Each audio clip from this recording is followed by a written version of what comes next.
You know, when I was growing up, I thought about foreign aid as helping people in foreign countries who needed food or shelter, who were struggling because their country was having a civil war and they'd been cut off from having clean water, enough food for their families, some place for shelter. I think that's what most Americans think foreign aid is, that we want to help people around the world because the United States is blessed. God has given us more than He's given most nations, and that we need to respond in ways that are helpful to our fellow man. But today, I hear my colleagues blaming a guy named Elon Musk for doing away with foreign aid.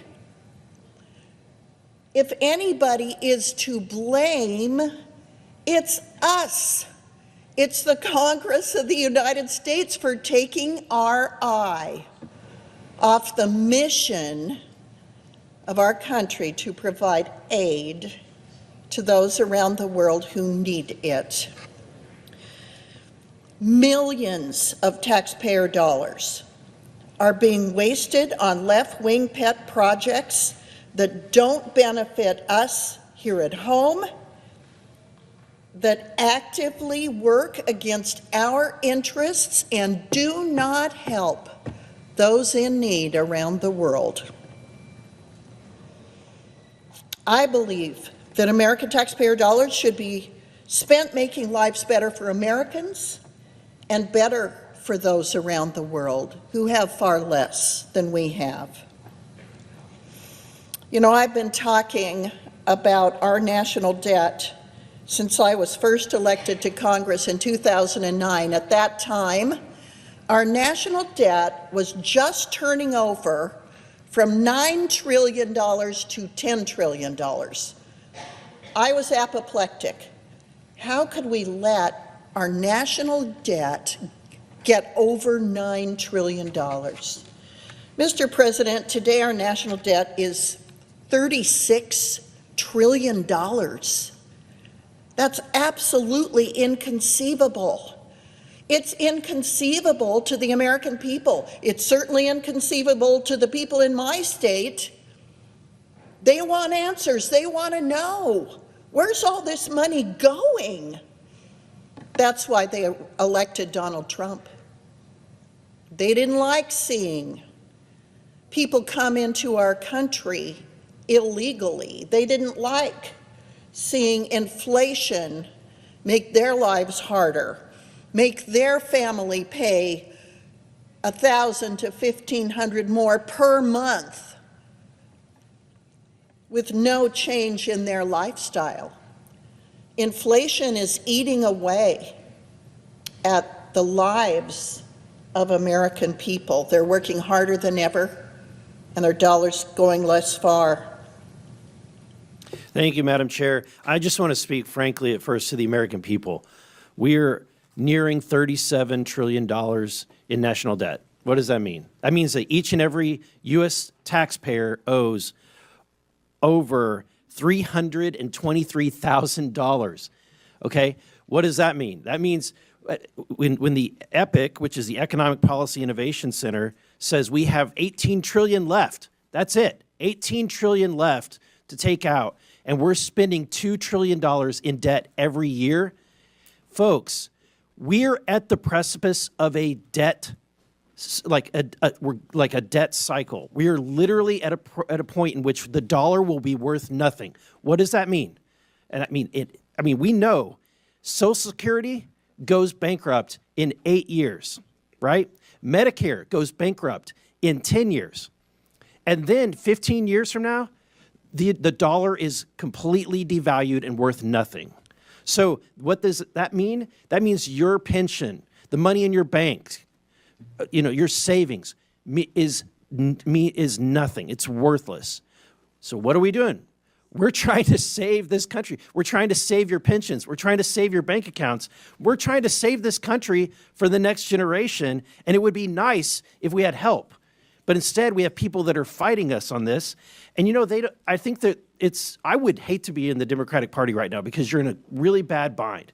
You're having to defend all of this crazy spending, all of this crazy waste. So how do you do it? You do ad hominem attacks. You attack the messenger. Oh, Elon Musk, right? He's rich. He must be evil, right? That's the attacks. Really? You can't do any better than that, right? Let's talk on the policy.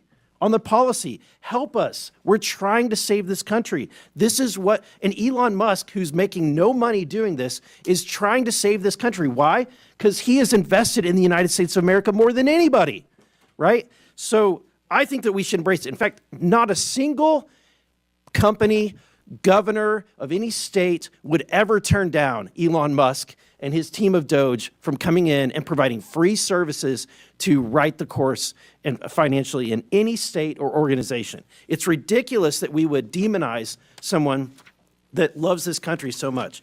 Mr. Whitman, the formation of agencies via the executive action is not new, right? The formation of Doge is not new. Can you are you familiar with any other previous presidencies where they've formed organizations like Doge via executive action? Yeah, so actually the agency that Doge is occupying is one that was created in a previous administration, so it is something that happens routinely.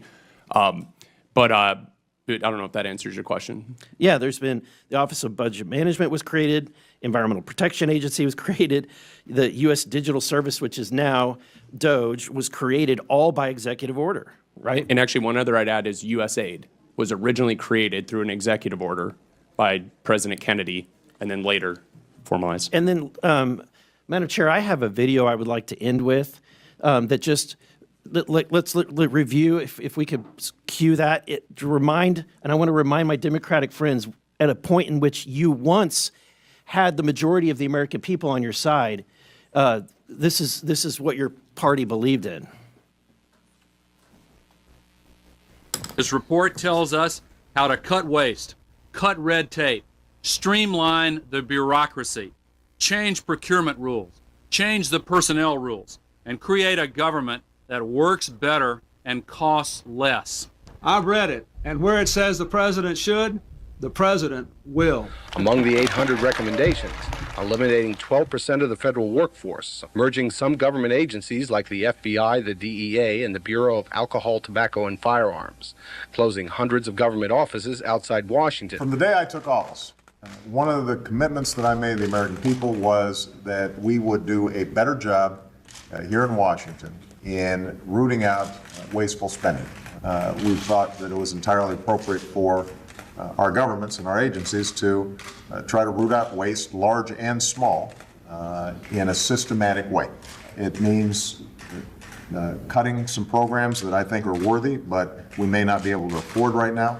A lot of the action is in Congress and legislative, but in the meantime, we don't need to wait for Congress in order to do something about wasteful spending that's out there. We haven't seen as much action out of Congress as we'd like, and that's why we launched on our own initiative the campaign to cut waste. And we're going to keep on finding every possible way that we can do that, even if Congress is not acting. There you go. Thank you, Mr. Chair. USAID is notorious for exploiting legal loopholes, as my COVID-19 origins investigations exposed.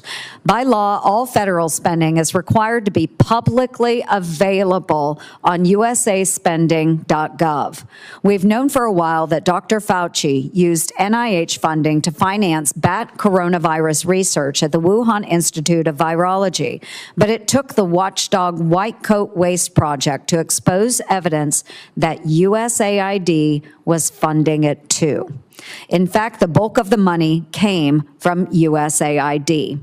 Yet no grants to the Chinese lab appeared on USAID spending.gov. It was hidden from the public through layers of unreported subgrants and subawards. Thankfully, my push to defund EcoHealth Alliance was successful, and the group is now barred from receiving U.S. government grants.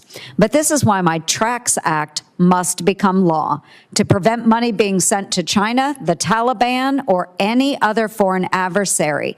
Every grant recipient must be disclosed to ensure accountability, and we shouldn't stop there. My bipartisan Stop Secret Spending Act, introduced with Ranking Member Peters, would add additional transparency to federal spending. So, Mr. Schellenberger, I'll start with you, please. Why is USAID so secretive about how it spends billions of taxpayer dollars? Is it to avoid the public outrage over the waste, or is there something more nefarious there? Well, thank you, Senator. And first of all, thank you for your leadership in bringing transparency and accountability to aid and the funding there. Obviously, this example you just gave of the Wuhan Institute of Virology is incredible. I mean, the fact it appears that the U.S. government funded the creation of the virus that caused the global pandemic. We also know that President Barack Obama had banned that research, and that Anthony Fauci had created a workaround to get around that and move that research to the Wuhan Institute of Virology. Had there been some transparency about it, I think some questions would have been raised. One of the claims, of course, that was made right after Senator Cotton raised the idea that maybe it did leak from a lab. Washington Post claimed it was a debunked conspiracy theory. Anybody who had just Googled virus lab leak would have discovered that there had been years and years, maybe decades, of news stories about viruses leaking from labs. It's a very common thing, and of course, it was one of the main reasons that we wanted to end that risky gain-of-function research, because we knew it was the high risk of something leaking from a lab. So I think I applaud your work. We need much more transparency with it.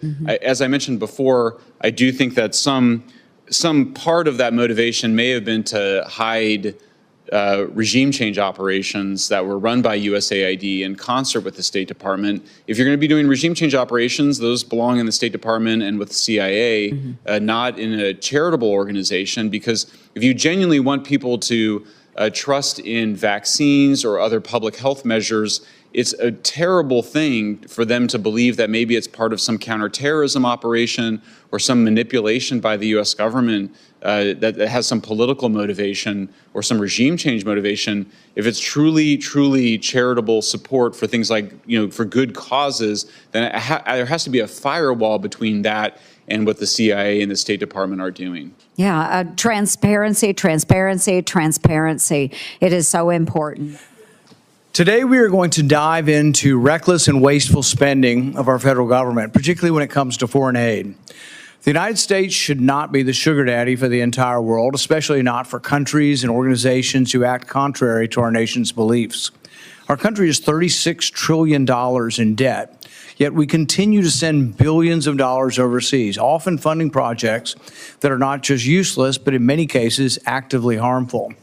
Taking the path to fiscal responsibility is often a lonely journey, but thanks to Elon Musk and Doge, they've brought to light the waste that I've been highlighting for over the last decade. Every year I release my Festivus report to expose the ridiculous spending of the federal government, and this past year was no exception. I uncovered over $1 trillion in government waste, with the State Department and USAID being some of the worst offenders. Let me give you just a few examples of what these unelected bureaucrats are spending your hard-earned money on. $4.8 million went to Ukraine's public affairs office in Kiev to fund social media influencers. Instead of protecting our own border, $2.1 million was sent to Paraguay to enhance their border security. USAID also funded a group of Ukrainian women-led designers to travel to the Paris Fashion Show. I don't know about you, but I'd imagine Ukrainian women have more important things to worry about than appearing in the Paris Fashion Show. USAID spent $2 million on transgender surgeries, hormone therapy, and gender-affirming care in Guatemala. $3 million was spent to promote girl-centric climate action in Brazil. And I'd love to picture what a conversation about girl-centered climate action looks like. It's like, hey, Barbie, do you know what girl-centered climate change is? Since when do we believe arguments need to be tailored for girls to understand? How insulting to women at large that they think there are special arguments for girls to understand that are different than boys. $25,000 to fund a transgender opera in Colombia. Was nobody in Colombia willing to buy a ticket? USAID spent $32,000 in Peru to create a comic featuring a trans hero to address social and mental health issues. What does that have to do with diplomacy? $20,000 to fund a DEI program for a drag theater in Ecuador. $20 million was spent to produce a new Sesame Street show in Iraq. USAID spent $6 million to promote a project boosting sustainable tourism in Egypt. I guess the U.S. is now the travel agent for the entire world since they spent $50 million on Tunisia's tourism, even though it's already one of the most visited countries in Africa. USAID gave $87.9 million to help Afghans farm, and incidentally, farm poppy, the plant from which opium is extracted. As of 2021, Afghanistan supplied 90% of the world's heroin. I thought the saying in the U.S. was just say no to drugs. How about we just say no to wasteful foreign aid? $70,000 for a live musical event to promote diversity, equity, inclusion, and accessibility in Ireland.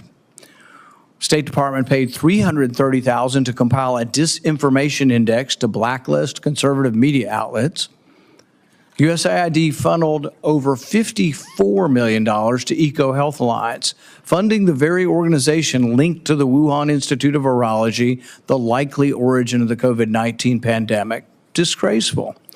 $15 million was awarded to Taliban-controlled Afghanistan to distribute oral contraceptives and condoms. There's still a $3 billion fund for Afghan reconstruction that I've tried to take that money to pay for other things that the government is spending money on, and yet there's been resistance by the other side to deplete that fund and say, we're done funding things in Afghanistan. This is just the tip of the iceberg. These are taxpayer dollars being used to fund ideologically misguided, ineffective, and unnecessary projects, thanks to the blundering bureaucracy, while our own citizens struggle to put food on the table. This is not what our government was designed to do. The U.S. government is not a charity, and it should not be doling out cash to foreign organizations, some of which actively oppose the United States with no oversight. And we don't have the money to give. We're borrowing the money we send. We need to ask a simple question. Why are we borrowing money to send money overseas? Even if USAID eliminated the crazy left-wing grants for trans operas, it still makes no sense to borrow money to then turn around and send it overseas. Borrowing money to send as charity is like the worker who has no money left after paying for their food, rent, and gas, saying, oh, well, I see this homeless person, I have such great sympathy. I'll go to the bank and I'll borrow $1,000 to give to this person. That's what we are doing. We can't pay for our own, and we are borrowing the money we send overseas. That money could be used to pay down our $36 trillion debt and take care of the American people, the very people who actually pay these taxes in the first place. USAID was created through executive order in 1961 by President Kennedy, long having lost and strayed from its mission, lost its direction. Even the Clinton administration tried unsuccessfully to reform it. And we spend, I don't know, somewhere between $40 and $50 billion annually on this organization. And with the things that you hear, well, many of us, probably most of us in this room, agree with projecting America's power for the good of all the world around the globe. Quite honestly, if our enemies were asked to design a foreign aid program that would actively undermine the United States of America at maximum cost to the taxpayer, they would be hard-pressed to create a scheme more effective than USAID. That's shocking to say, but I just, it's, look, let's just go to a couple things here. We left Afghanistan, and I'll characterize it as left in August of 2021. August of 2021. So the Taliban's in charge. Taliban threatens the lives of the NGO personnel distributing USAID. They claim credit for USAID distribution. They interfere with the distribution of USAID aid. They tax the beneficiary of the aid. They tax the delivery service. They steal the food commodities. They divert the funds. They extort citizens for protection for USAID aid. They create sham procurement schemes, and they threaten the lives of those who oppose those schemes. Now, that all occurred before August of 2021, when we were there. Now, you don't have to be a rocket scientist. You could just read the Taliban is classified, and if you don't know, the Taliban's in charge of Afghanistan. They're classified as a specially designated global terrorist organization by OFAC. So post-2021, so this is last year, 2024, we spent $697 million of the taxpayers' dollars in Afghanistan, including $534,719,000 in change from USAID in Afghanistan. I don't know what we think we're going to change in Afghanistan. We lost 22,000, lost or wounded 22,500 Americans in Afghanistan over the course of our term there in the war, spending over $2 trillion. We're just going to keep on spending because somehow we think it's going to get better. And if you're wondering who's in charge of Afghanistan getting the money, and that money I just mentioned, the $697 million is on top of, and is in addition to the weekly to every 10-day shipments in cash of $40 to $80 million. Afghanistan is ruled by folks named Sarajuddin Haqqani. The Haqqani network mean anything to anybody in the room? How about Abdullah bin Laden? Who gets some of that money? Does that name ring a bell to anybody in the room?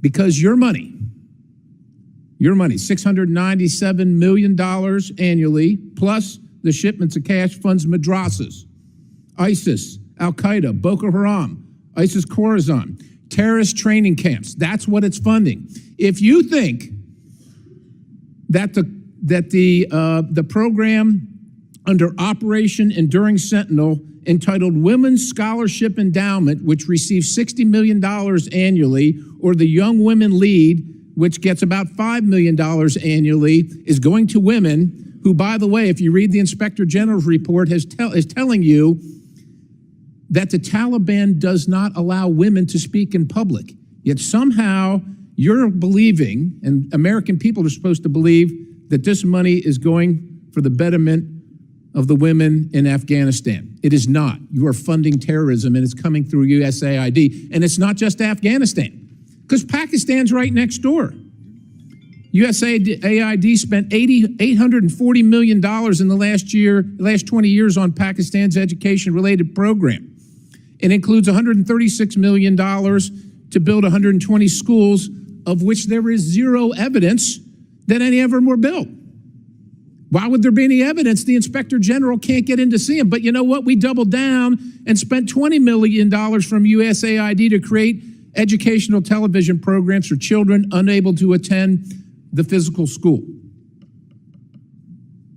Yeah, they can't attend it because it doesn't exist. You paid for it. Somebody else got the money. You are paying for terrorism. This has got to end. I yield, Mr. Chairman. Thank you very much, Mr. Chairman, and thanks to the witnesses. My name is Maria Salazar. I'm the chairman of the Western Hemisphere Committee, subcommittee here in the House Foreign Affairs Committee, and I am very distraught because some of the programs that we have been talking about come from the region that I represent. Many people in South Florida that come from those countries of origin: Guatemala, Venezuela, and Peru. So I understand, Mr. Ignatios, that you do not agree with the way that Elon Musk has conducted his investigation into USAID.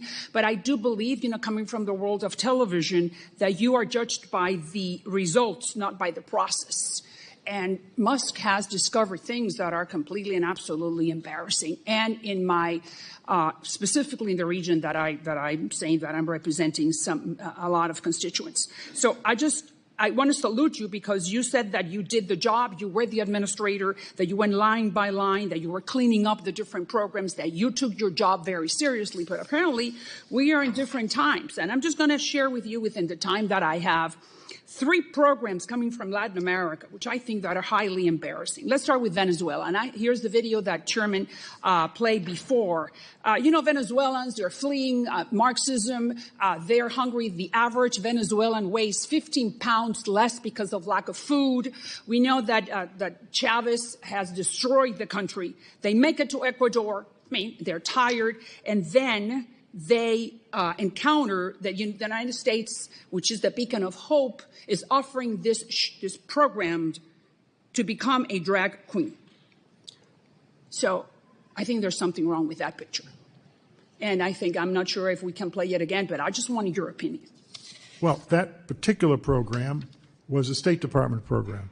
And I have great respect for the State Department, but I think it's appalling they did it, to be very frank with you. So you do not agree with those $35,000 No, invested? I don't. I think we should stick with our basic mission. Okay, well, but you agree that they have not. Not under you. Oh, but no, they have not. They have not. And okay, I think so that let's needs go to be I just want to changed. hear your thoughts because unfortunately time Just one is of comment, the essence. $2 million for Native Indians in Guatemala. President Giammattei called me. I've never had a president from a country saying, I don't want the United States money. Highly conservative. These are the Native Indians in Guatemala, people who are just, flipping the tortillas and they just want to learn how to do a job, not sex change surgeries. What do you think about that? That's beyond what this AID mission is. I don't think we should be. That's all we need to know. Peru, in the Amazon. This is the jungle. This is not Jeff Bezos' Amazon. This is like where people have harsh conditions. They need mosquito nets to fight malaria. So $25,000 for diversity recruitment events. What is a diversity recruitment event in the middle of the jungle? I have no idea. Congressman, just one comment. You can move aid to do what you want by hiring a development professional, a conservative, who knows how to manage a large, complex operation. Mark Green was such a person, under Trump. But then what happened between your time and this time? Tell me. What happened? Well, politics gets involved. Oh, politics. But then Elon Musk comes and tries to clean politics and go back to the original mission of the program. Is that correct? I think it would be useful if Musk and some of his staff would go to the field and see the projects. Well, I think they would take a different view. I'm sure they don't have time, sir, to do that. But what I'm saying is that he did something that, according to what you just explained, brings benefit to the USAID programs. The USAID staff do what the political appointees tell them to do. Well, okay. They don't initiate these things. They don't. Oh. So that means that all these directives came from the White House. The White House, yes, and the State Department. So okay, but then the White House, the State Department responds to the White House. So you are telling me that under the Biden administration, the USAID lost its course, yes or no? I think AID needs to be more independent of the political wars in Washington. You just told me that the State Department is the one that directs. Yes. That. Okay, and the State Department responds to the White House. That's correct. All right, so that means then that the White House gave the wrong directives to USAID. In my view. In your view. Good. Yes. Thank you. Well, that's all we needed to know. So now we have a new sheriff in town called Donald Trump, and then that guy brought another guy called Elon Musk to do the job, something that no one else has done before. So why do we need to criticize him? Because he doesn't know anything about development. He may be a genius at technology. He does not know anything about development. But wait. Development has nothing to do with what is the mission statement for USAID? Secure, prosper, and value American values. Either $2 million for the Native Indians in Guatemala to change their sex surgeries has nothing to do with that. $15 billion was spent on humanitarian assistance in emergencies and refugee camps. There's particular skills you learn in doing that. I did that. I understand, I know but what that you're is. talking about what works. I'm talking about what does not work. Okay. Gentlelady's time Thank has you. expired. I appreciate